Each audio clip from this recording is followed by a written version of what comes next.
The Odyssey by Homer, translated by Samuel Butler. Book 22. Then Ulysses tore off his rags and sprang onto the broad pavement with his bow and his quiver full of arrows. He shed the arrows onto the ground at his feet and said, "The mighty contest is at an end. I will now see whether Apollo will vouchsafe it to me to hit another mark, which no man has yet hit."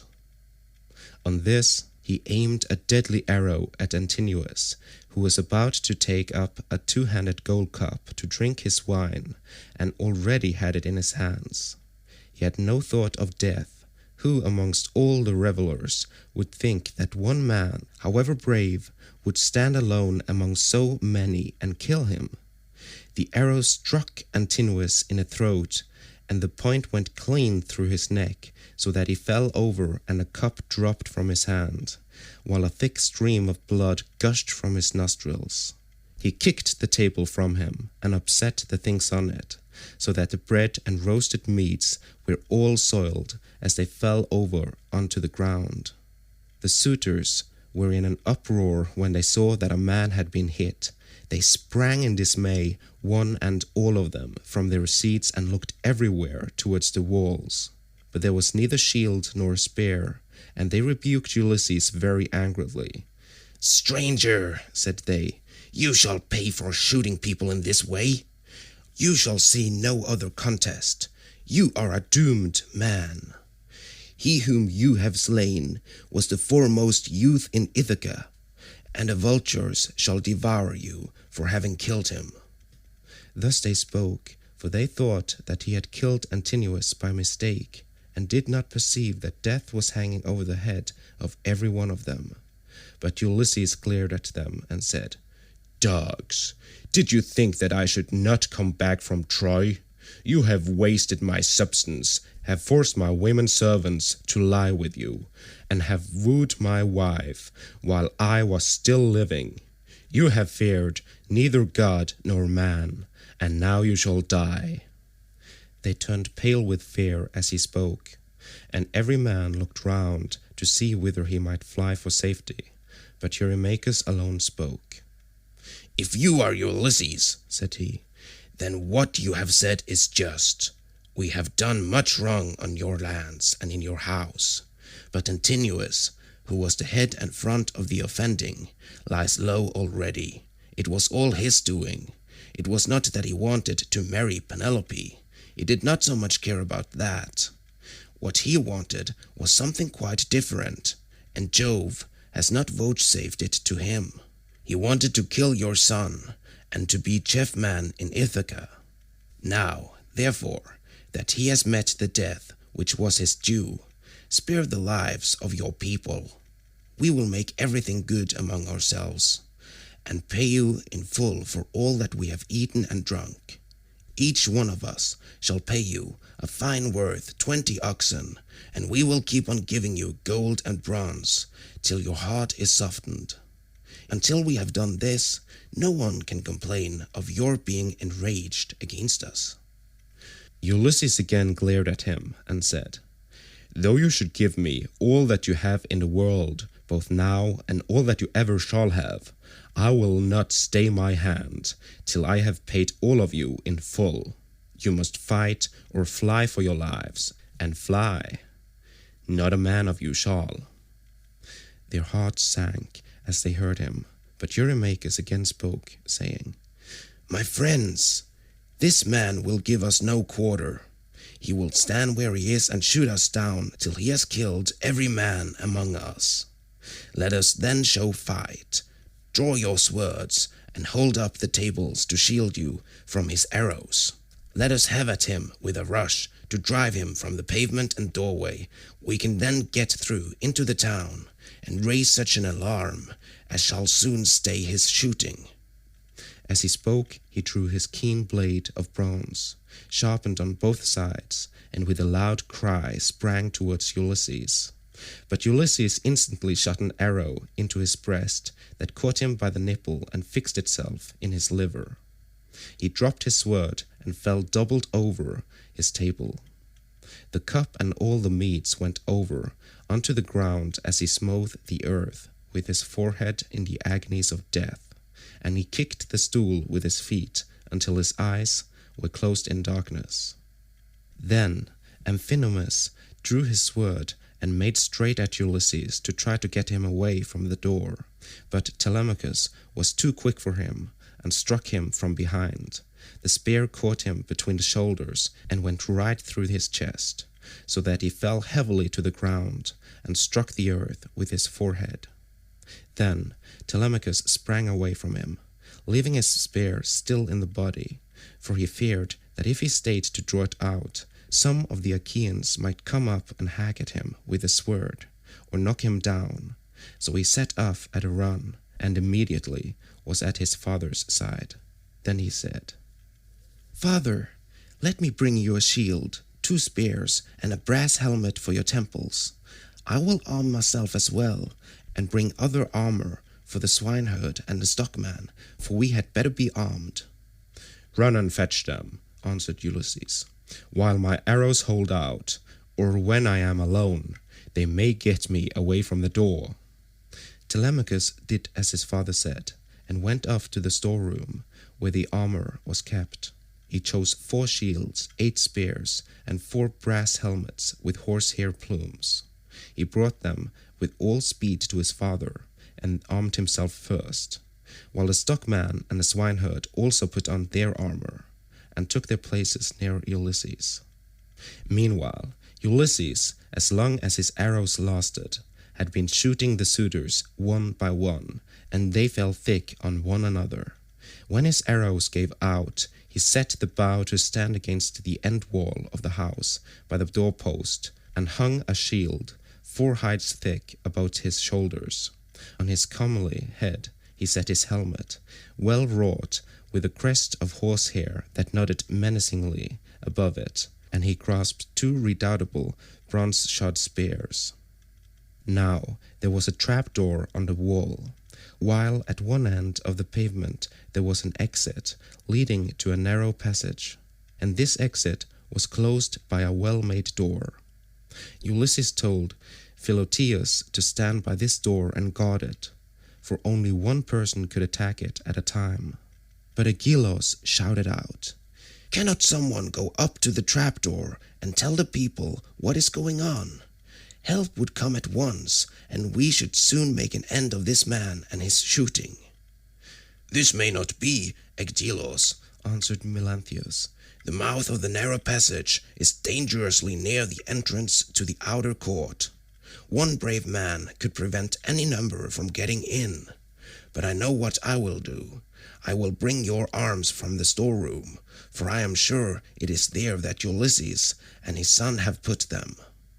On this, the goatherd Melanthius went by back passages to the storeroom of Ulysses' house. There he chose 12 shields, with as many helmets and spears, and brought them back as fast as he could give them to the suitors. Ulysses' heart began to fail him when he saw the suitors putting on their armor and brandishing their spears. He saw the greatness of the danger, and said to Telemachus, "Some one of the women inside is helping the suitors against us, or it may be Melanthius."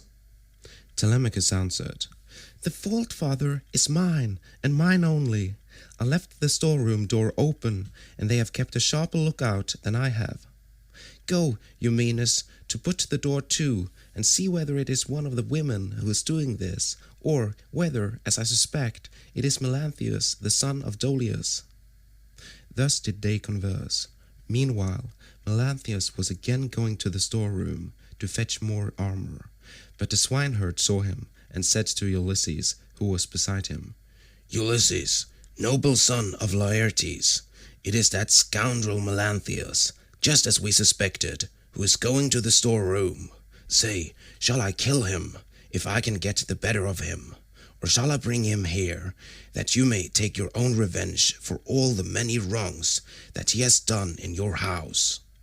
Ulysses answered, "Telemachus and I will hold these suitors in check, no matter what they do.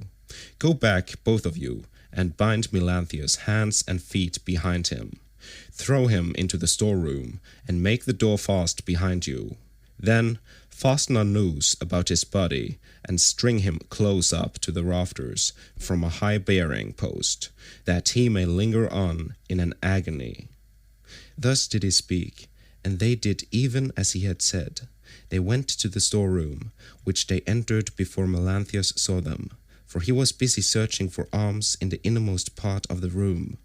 So the two took their stand on either side of the door and waited. By and by, Melanthius came out with a helmet in one hand and an old dry-rotted shield in the other, which had been borne by Laertes when he was young, but which had been long since thrown aside, and the straps had become unsewn. On this the two seized him, dragged him back by the hair, and threw him struggling to the ground. They bent his hands and feet well behind his back, and bound them tight together with a painful bond as Ulysses had told them. Then they fastened a noose about his body, and strung him up from a high pillar till he was close up to the rafters. And over him did you then vaunt, O swineherd Eumaeus, saying, "Melanthius, you will pass the night on a soft bed as you deserve. You will know very well when morning comes from the streams of Oceanus, and it is time for you to be driving in your goats for the suitors to feast on." There, then, they left him in a very cruel bondage, and having put on their armor, they closed the door behind them, and went back to take their places by the side of Ulysses, whereon the four men stood in the cloister, fierce and full of fury. Nevertheless, those who were in the body of the court were still both brave and many. Then Jove's daughter Minerva came up to them, having assumed the voice and form of Mentor. Ulysses was glad when he saw her, and said, "Mentor, lend me your help, and forget not your old comrade, nor the many good turns he has done you. Besides, you are my age-mate." But all the time he felt sure it was Minerva, and the suitors from the other side raised an uproar when they saw her. Agelaus was the first to reproach her. "Mentor," he cried, "do not let Ulysses beguile you into siding with him and fighting the suitors. This is what we will do. When we have killed these people, father and son, we will kill you too. You shall pay for it with your head. And when we have killed you, we will take all you have, indoors or out, and bring it into Hotchpot with Ulysses' property. We will not let your sons live in your house, nor your daughters, nor shall your widow continue to live in the city of Ithaca." This made Minerva still more furious, so she scolded Ulysses very angrily.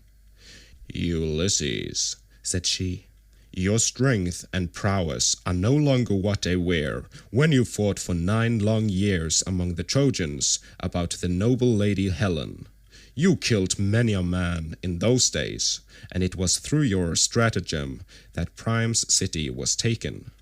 How comes it that you are so lamentably less valiant now, that you are on your own ground, face to face with the suitors in your own house?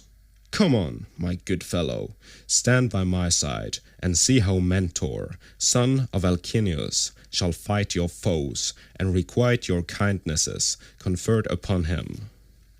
But she would not give him full victory as yet, for she wished still further to prove his own prowess, and that of his brave son. So she flew up to one of the rafters in the roof of the cloister, and sat upon it in the form of a swallow. Meanwhile, Agelaus, son of Damastor, Eurynomus, Amphimedon, Demoptolemus, Pisander, and Polybus, son of Polyctor, bore the brunt of the fight upon the suitors' side.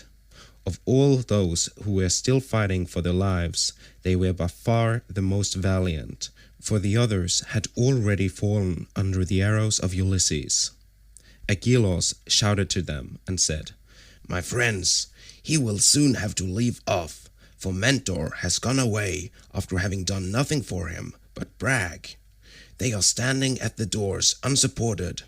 Do not aim at him all at once, but 6 of you throw your spears first, and see if you cannot cover yourself with glory by killing him.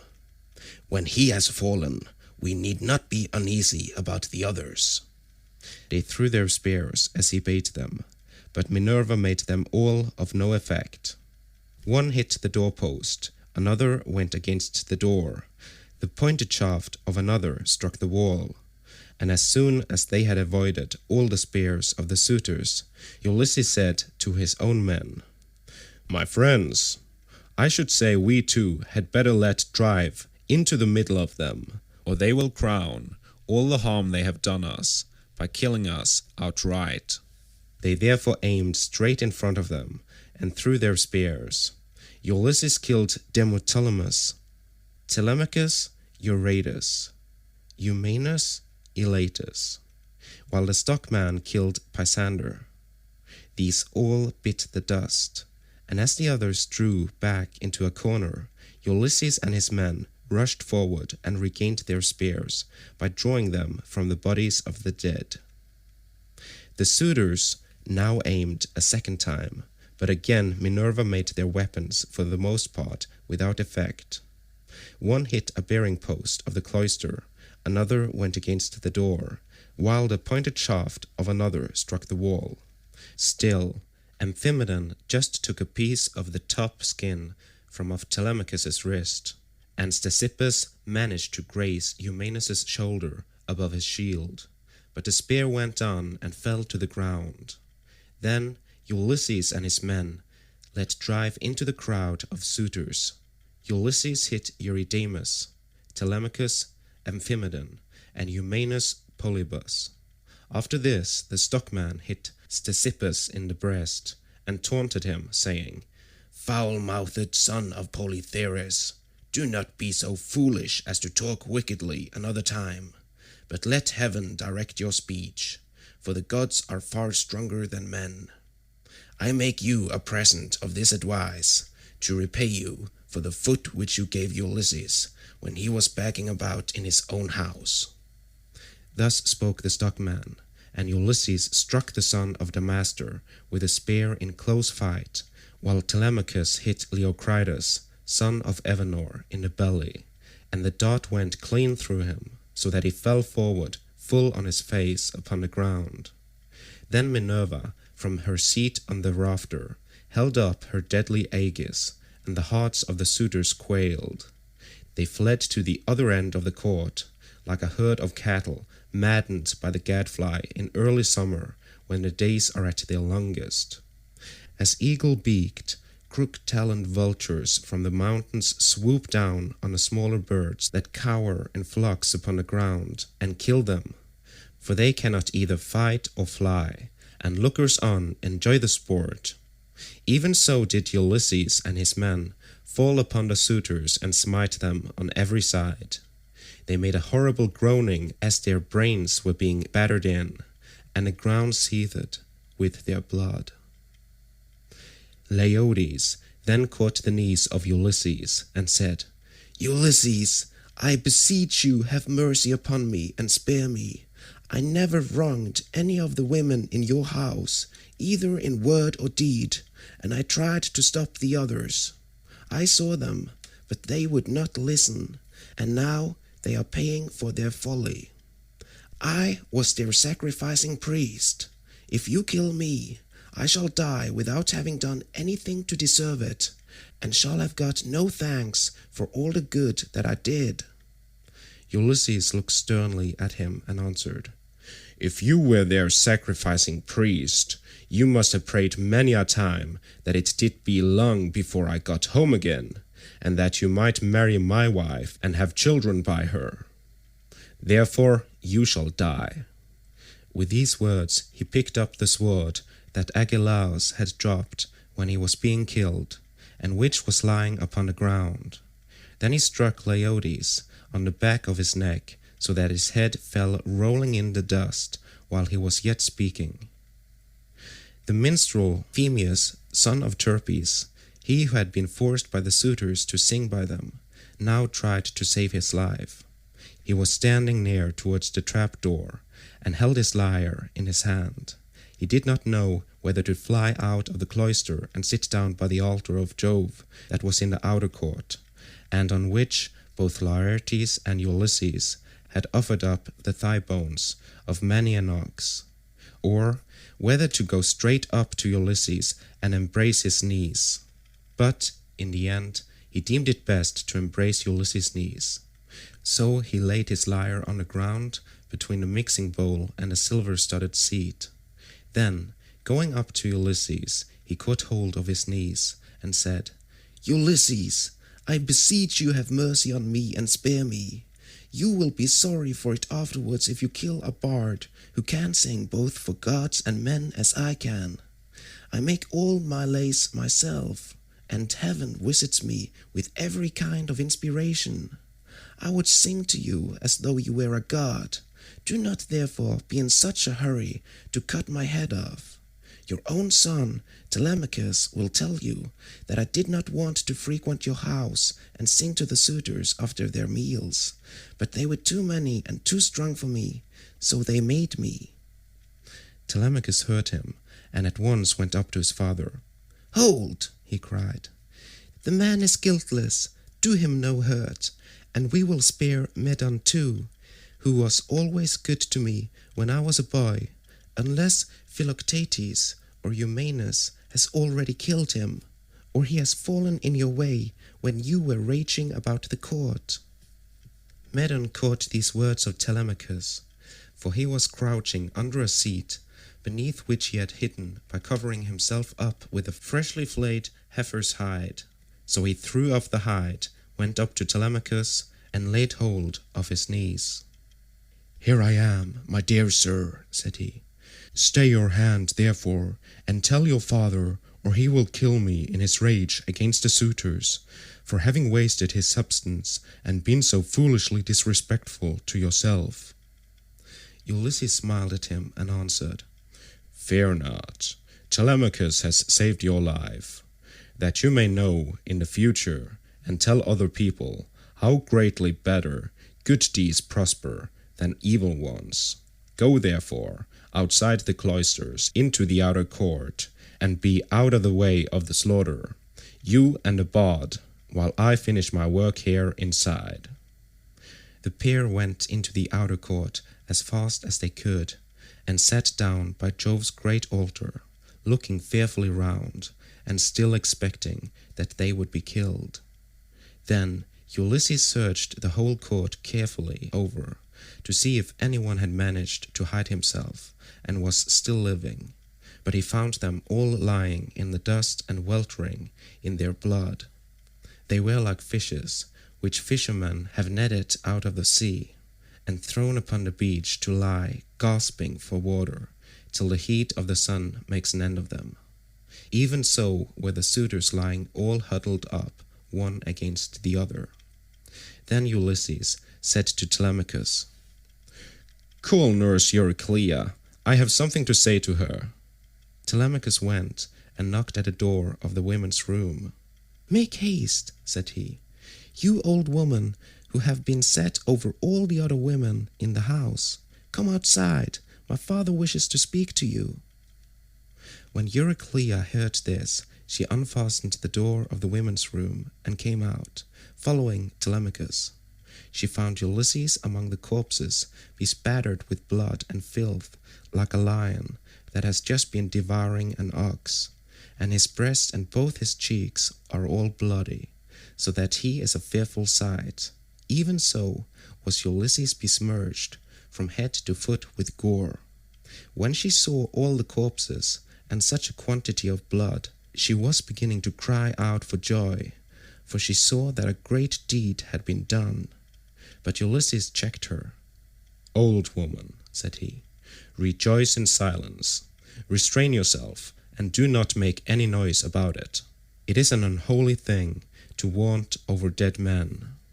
Heaven's doom and their own evil deeds have brought these men to destruction, for they respected no man in the whole world, neither rich nor poor, who came near them. And they have come to a bad end as a punishment for their wickedness and folly. Now, however, tell me which of the women in the house have misconducted themselves, and who are innocent." "I will tell you the truth, my son," answered Euryclea. "There are 50 women in the house whom we teach to do things such as carding wool and all kinds of household work. Of these, 12 in all have misbehaved, and have been wanting in respect to me, and also to Penelope.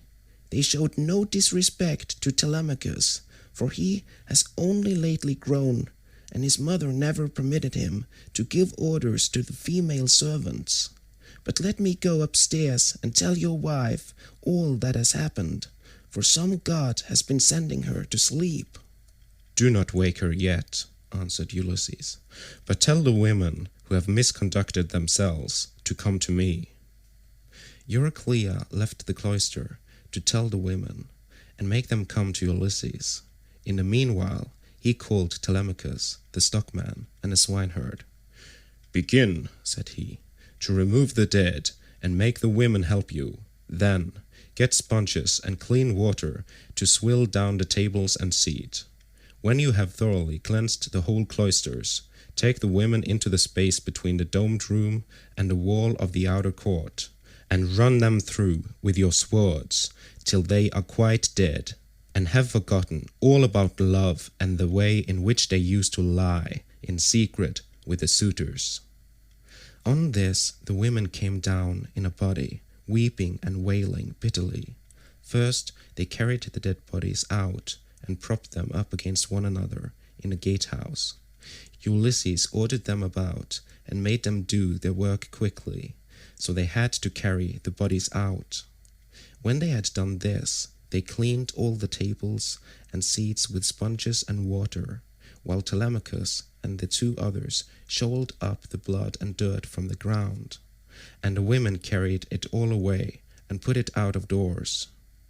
Then, when they had made the whole place quite clean and orderly, they took the women and hemmed them in the narrow space between the wall of the domed room and that of the yard, so that they could not get away.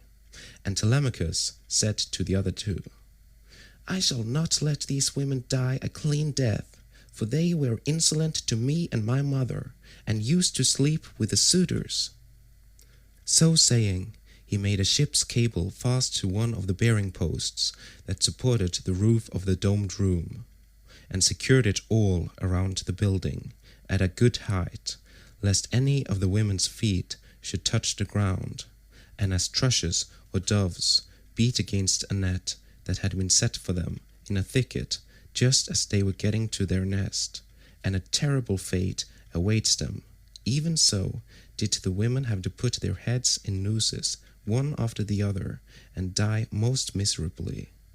Their feet moved convulsively for a while, but not for very long.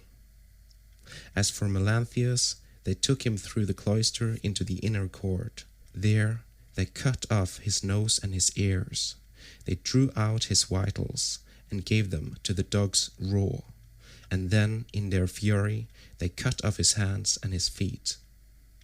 When they had done this, they washed their hands and feet and went back into the house, for all was now over.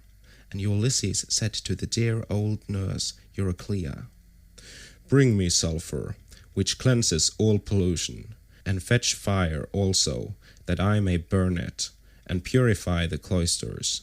Go, moreover, and tell Penelope to come here with her attendants, and also all the maidservants that are in the house." "All that you have said is true," answered Euryclea. "But let me bring you some clean clothes, a shirt and cloak. Do not keep these rags on your back any longer. It is not right." "First, light me a fire," replied Ulysses. She brought the fire and sulphur, as he had bidden her, and Ulysses thoroughly purified the cloisters and both the inner and outer courts. Then she went inside to call the women and tell them what had happened, whereon they came from their apartment with torches in their hands, and pressed round Ulysses to embrace him, kissing his head and shoulders, and taking hold of his hands. It made him feel as if he should like to weep, for he remembered every one of them. End of Book 22.